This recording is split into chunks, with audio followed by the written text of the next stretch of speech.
మేడారం సమ్మక్క సారలమ్మ గద్దెలను ముఖ్యమంత్రి రేవంత్ రెడ్డి సకుటుంబ సపరివార సమేతంగా కూడా వచ్చి ఇక్కడ దర్శించుకోవడమే కాకుండా మంత్రిగణం అంతా కూడా కుటుంబ సభ్యులతో వచ్చినటువంటి పరిస్థితి ఒక్కొక్కరు కూడా అమ్మవారికి మొక్కులు చెల్లించుకుంటూ వెళ్తున్నటువంటి నేపథ్యంలో ఎప్పుడూ లేని విధంగా కూడా మంత్రులు ఇక్కడ పర్యటన జరిగింది. ఒక కేబినెట్ మినిస్ట్రే ఇక్కడ ఉందంటే ఎంత అద్భుతమైనటువంటి వాతావరణం అని తెలుసుకోవచ్చు. ప్రస్తుతానికైతే ఇక్కడ ప్రధాన పూజారులు అలాగే మేడారం పూజారుల సంఘం గౌరవ అధ్యక్షులు ఇక్కడ జగ్గారావు గారు ఉన్నారు. అలాగే ప్రధాన పూజారులు కూడా ఇక్కడ ఉంటున్నటువంటి పరిస్థితి.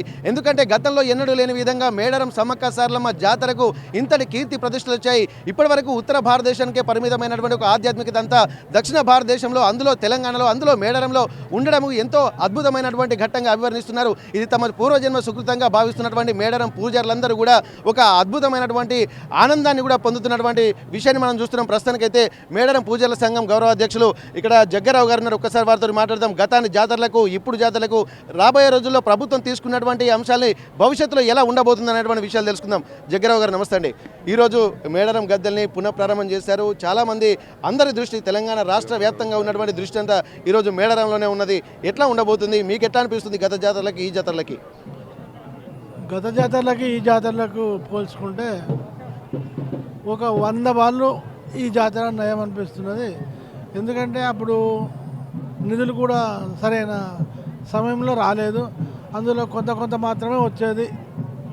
ఇప్పుడు నిధులు ఎక్కువ వచ్చింది.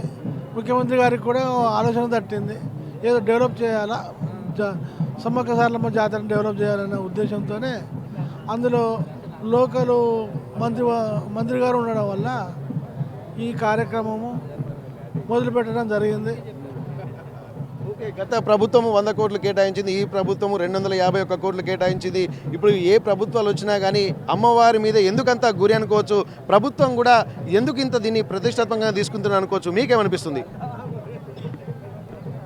ఏంటంటే ముఖ్యమంత్రి గారికి కూడా ఏంది ఇంత వివక్ష ఎందుకు అనే దాని మీద మన ప్రభుత్వంలోనైనా ఎక్కువ నిధులు కేటాయించి అమ్మవారి గద్దెల్ని అభివృద్ధి చేద్దాం అనే ఉద్దేశంతోనే ముఖ్యమంత్రి గారు సంకల్పం ఆయన దినదిన ప్రవర్ధమానంగా ఉండడమే కాకుండా ఉత్తర భారతదేశంలో ఉన్నటువంటి ఆలయాలకు కుంభమేళ లాంటి ప్రాంతాలకు కూడా జనాలు కూడా ఎక్కువగా వస్తున్నటువంటి ఇక్కడ సమ్మక్క సారలమ్మ జాతర కూడా ఇంత అద్భుతమైనటువంటి వాతావరణం.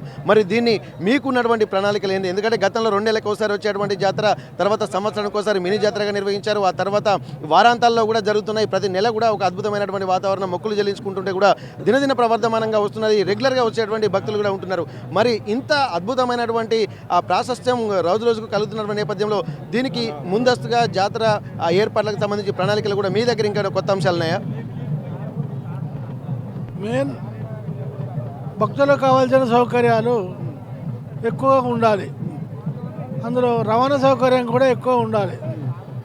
అవి లేకపోవడం వల్ల ఇక్కడ అభివృద్ధి కావడం లేదు. ఈ కుంభమేళ లెవెల్లో సమ్మక్క సారలమ్మ జాతర పెరుగుతుంది. దీనికి కారణం ఏంటంటే ఈ రవాణా సౌకర్యం అంతే. ఇప్పుడు మేడారం జాతరలో కూడా ఇప్పుడు కొన్ని సౌకర్యాలు పర్మనెంట్, ఇప్పుడు చాలామంది భక్తులు చెప్తున్నారు తిరుపతి లాంటి ప్రాంతాల్లో ఎట్లయితే కాటేజెస్ ఉన్నాయో అలాగే ఇక్కడ బాత్రూమ్ సౌకర్యాలు, వాష్రూమ్ సౌకర్యాలు కూడా ఉంటే వచ్చి ఇక్కడ స్టే చేసేటువంటి భక్తులకు కూడా పర్మనెంట్గా ఉండేటువంటి అవకాశం ఉంటుంది. ఇది నిరంతరం కొనసాగేటువంటి అవకాశం ఉంటుంది. అమ్మవారి మీద మాకు గురి కుదిరని చెప్పి భక్తులు చెప్తున్నారు.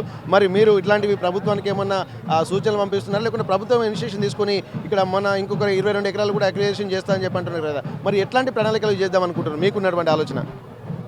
భక్తులకు సౌకర్యంగా ఇంతకుముందే 19 ఎకరాలు సేకరించడం జరిగింది.